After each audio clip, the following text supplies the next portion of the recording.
Welcome to the Retreading Business YouTube channel. We recently interviewed Linkesch, Area Manager for Marangoni, who recently won the Recircle Award for the Employee of the Year. Here now is that interview in full.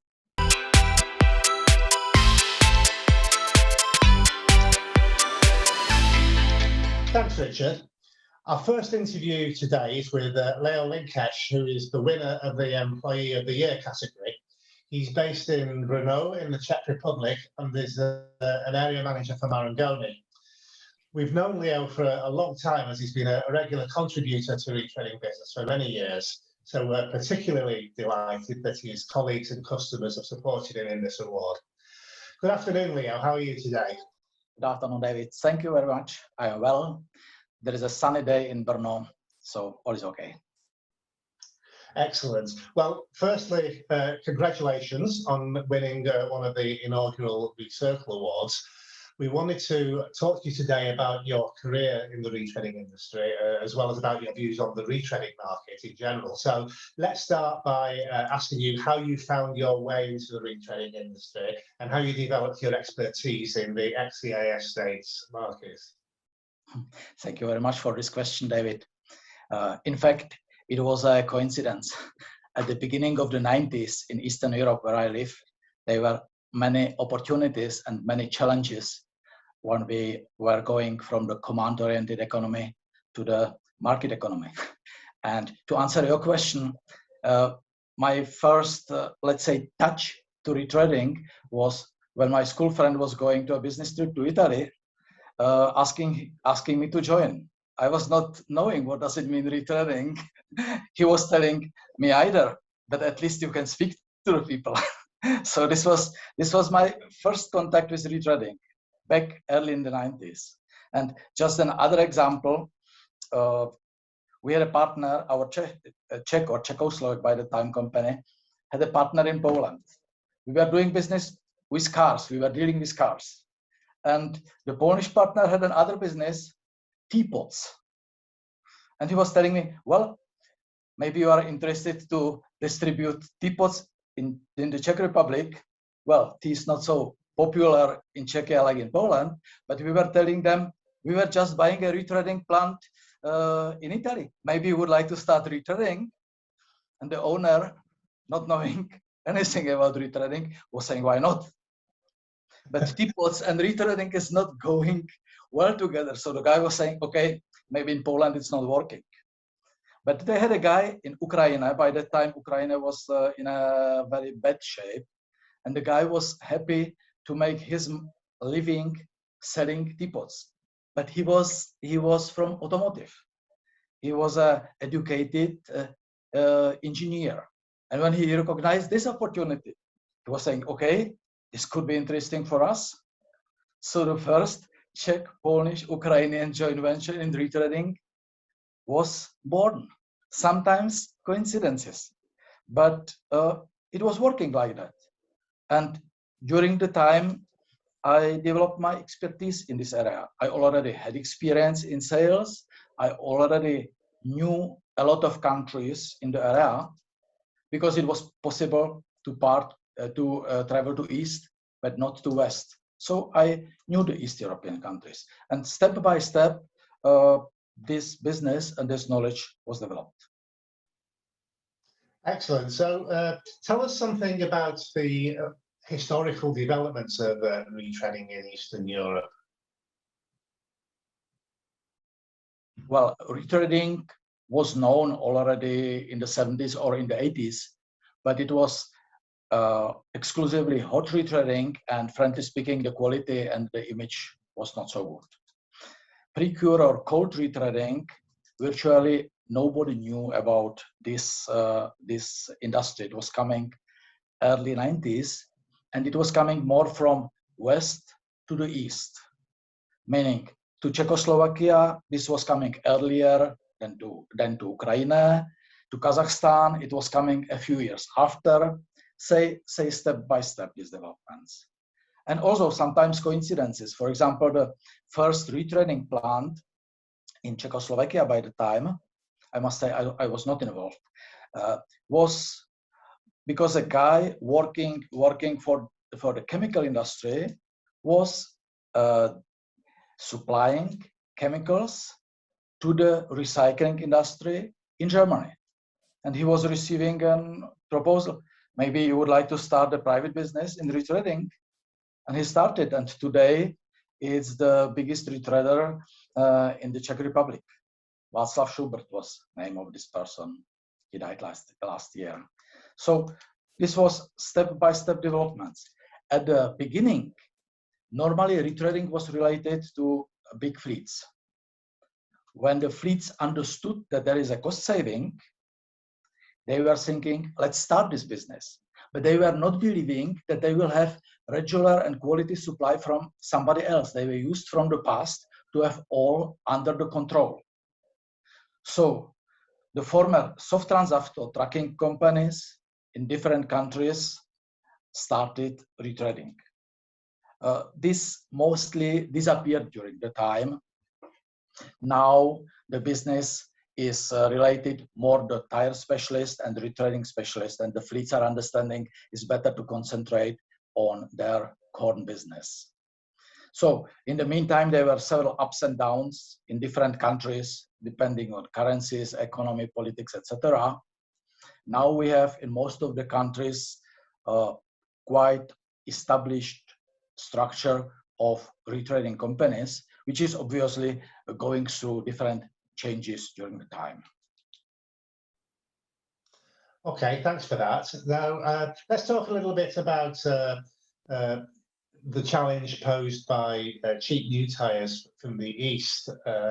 So how, in your experience of the markets in which you work, responded to the challenges posed by cheap tyres from China and the impacts of the anti-dumping regulations around the world?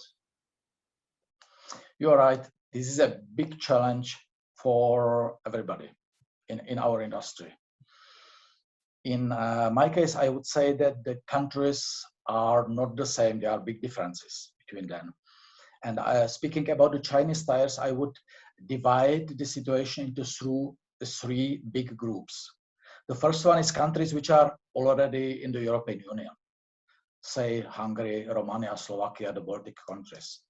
The situation is quite similar because the regulations are the same, the date of implementation of the regulations are also the same, etc. Then we have a group of countries which is related to Russia, because Russia is also a custom union with Belarus, Kazakhstan, etc. In those countries, also some kind of anti-dumping regulation were implemented. Different than in European Union, but also some kind of protection for retreading. So this was helping in Russia. But then you have countries which are in between, which are not in the European Union, which are not in the, let's say, Russia system of customs, and which have no protection. Typically Ukraine. So many tires which were going, for example, from China to Poland, were then coming to Ukraine because of the new limitation. And because of that, those countries were suffering very much. In fact, last year, the drop down in Ukraine was very, very significant. So we have different kinds of scenarios, but in all of the cases, more or less, the influence of cheap Chinese tires is significant. And it comes also to the part related to the casings, that there are less casings available. And this is the main problem in our era. Thank you. Okay, so it seems there's a big variation in what's happened in all these different markets in Eastern Europe. You know, aside from the anti-dumping regulations and the problems posed by Chinese tires, what other challenges do you expect to see in these markets in the future? I would say the main challenge is still the same: casing. Casing's availability, casing's quality, at the end of the day also casing prices. And there are also some differences between different regions and between different countries in relation to regulations. Because in some countries, import of casings is prohibited or almost prohibited. In some of other countries, it's possible. It's a cost factor. Some of the people are reacting in the way that they are organizing casing collections themselves in the countries where we have more quality casings and quality tires. A nice example is International Tyres or Radburg, the biggest Romanian retreader, which has his own collection system since many years and which is developing it. In relation to casings, there are also other things. I would mention two. Both are related mainly to Russia. The casings are destroyed to a much higher degree than in Western countries. Different reasons from that, starting from the culture of taking care and ending with the quality of roads, including how the roads are treated in the winter. If you are using aggressive chemicals and if you have tires which are going close to the end, the chemicals are coming to the steel belts which are destroyed, and then you have nothing to retread. And there is an also other factor that I would like to mention, if you allow me. It's an important market of second-hand tires. So the casings are sometimes not coming to retreader because different dealers and sometimes even retreaders are selling the tires with some remaining millimeters of threads because it's giving them more profit and less work. So at the end of the day, there is less casings coming to the retreading shop. Plus, there is a higher percentage of rejection because of the quality than in some other countries. So how has the attitude of truck fleets to retreading changed over the years in the ex-CIS states? Are we seeing a gradual increase in the awareness of issues such as cost per kilometre, tyre maintenance issues, etc., environmental benefits, these kind of things? There's certainly a progress in this respect, but it's a step-by-step progress, not related to all of the people. We have some fleets which are really professional and which are doing all the things up to the best Western standards. And there is a lot of people which are taking care if they have money for the next trip from Ukraine and Germany to Germany and back, and are not looking forward more to the future. I would say that ecology in the decision-making process, unfortunately, is not the issue. It's a cost-driven situation and more short-term cost-driven situation, simply because of the turbulent economic environments in a lot of those countries. But in any case, there are already people which are really professional in this respect, which know exactly their costs, their location of the trucks, etc., and which we can compare to any top fleet in Europe.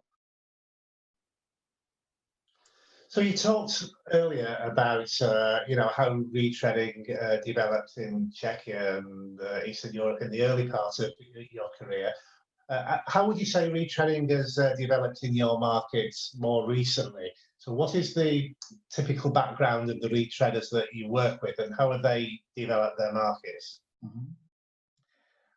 The background is really mixed. It's related to the start of the retreading, which was more or less 20 years ago. There are not many people which are coming now to retreading, but there are still exceptions that there are new people coming and starting new plans. I would say the tendency is from fleet related to the retreader, meaning the fleet owns the retreading plant. This is disappearing, as I mentioned. Then the next, let's say, typical situation was independent retreaders working locally in the area where they are located. And now there is a more significant tendency connect retreading with the distribution of new tires, having several distribution points and covering sometimes the whole country. Okay, so tell me a little bit about how the different markets in the region differ from each other in terms of their character and the way they're structured. I think that I already touched this question in several questions which were mentioned before.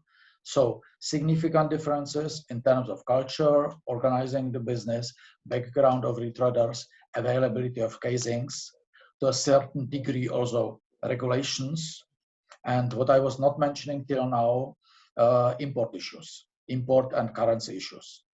We have countries with 0 import tax. We have countries with 15% import tax for threads, which is a significant burden. And we have countries which are in between.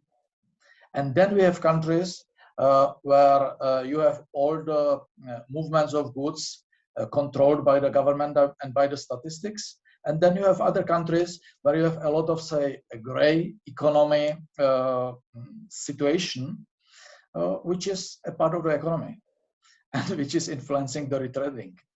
Just giving you an example, yeah. Last year, Ukraine was significant drop down. Russia, surprisingly, was doing quite well. But there is one reason behind that you don't see, let's say from the normal news. Russia government implemented a new rule related to the tires. You must have barcodes. When you are importing the tire from China, for example, there must be a barcode, and the government knows where the tire goes and knows also where to collect the casings. The money. Yes. So all the people knew that there will be a new regulation, but it was not sure how it will work. So the importers, being careful, stopped to a certain degree import of tires, which was creating a shortage of new tires, which was supporting retreading. But it was a temporary issue. Now it's solved. Now the system works, and we will see what happens in Russia this year. Okay, that's really interesting. Yeah, you're right. That's the sort of thing that we don't get to see unless you're right there in the market. So let's talk about retreading equipment. What's the market like for new machinery sales in Eastern Europe and the ex-CIS states? I would again divide it at least into 2 groups if the people are in the European Union or out of the European Union. Yeah. In general, most of the retailers are buying second-hand equipment. It's a cost factor. And sometimes the second-hand equipment is circulating in one country or in neighboring countries several times. Coming to the European Union, yes, we have there people which are buying machinery, either single machinery. Typically, it was xerography machines which was acquired later on, or some replacements like the buffing machine was replaced, autoclave was used from the past. In some cases, in some countries, I can name a few retreaders, Šimkovič in Slovakia, for example, Radborg again in Romania, also Hungarian customers and Czech customers were able to receive subsidies from the European Union and from the government. So this was supporting new tires. And we have also a few cases in Romania, for example, that people started from zero, not being related to retreading industry, and were buying just at the beginning new equipment. This is not happening in the more east part of Russia, of Europe. I can mention 2 cases. One, a Recamic dealer in Ukraine was buying really good and new equipment, but unfortunately the guy closed last year, so the equipment was moved to another company, and a really up-to-date and modern plant was installed in Nizhnekamsk. But it's related to the Kama new tire factory, and it's logical if the company is making, let's say, a modern plant to produce PCR tires together with Continental, and at the moment they are enlarging the capacity significantly with investments, that also the retreading plant will be not a second hand but a new one. But in general, to sell new machinery, I'm speaking about European machinery, not about Chinese machinery, it's rather an exception than a daily business. Okay, so finally, you've worked with Marangoni in these markets for many years now, a quarter of a century or so. Can you tell me a little bit more about Marangoni's growth in your area over the years, and what are your aims for growth in the future? Yes, with pleasure. I would like to underline that Marangoni was not new in the area. Speaking about hot retreading, the deliveries of Marangoni machinery in the 80s were really significant, both for the market and also for development of Marangoni. Also in Czechoslovakia, Marangoni was well known, and they had a representative there, and it was working. So the Marangoni name was already here before I started to work with Marangoni, which was one of the advantages, because the people which were coming from the tire industry were able to recognize the Marangoni name. In Europe, as you know, we have normally between 20-25% market share, and in Eastern Europe, we are trying to achieve the same results. In some countries, we have more than 30%, Ukraine, for example. In some other countries, we are not present, example, Turkmenistan. But in average, we are trying to cover all Europe, Eastern Europe and Western Europe with our presence, promote retreading, and obviously promote Marangoni, and especially our flagship, the Retread system. Comparing to Western Europe, there is still a low percentage of retreading comparing to the TBR tires, new TBR tires. So from this point of view, there is still a growth potential, not only for Marangoni, but for retreading in general. And we are trying to go this way. So we have still opportunities to develop. It's a lot of work to be done. It goes step by step, sometimes slower than we would wish, but the direction is correct. So we have opportunities to grow. We all together, meaning retreading industry. Well, thanks for your time today, Leo. It's been great talking to you again. And once again, many congratulations for being voted as the Employee of the Year. Thank you very much. And again, thanks to all of the people which participated in this great award. Thank you.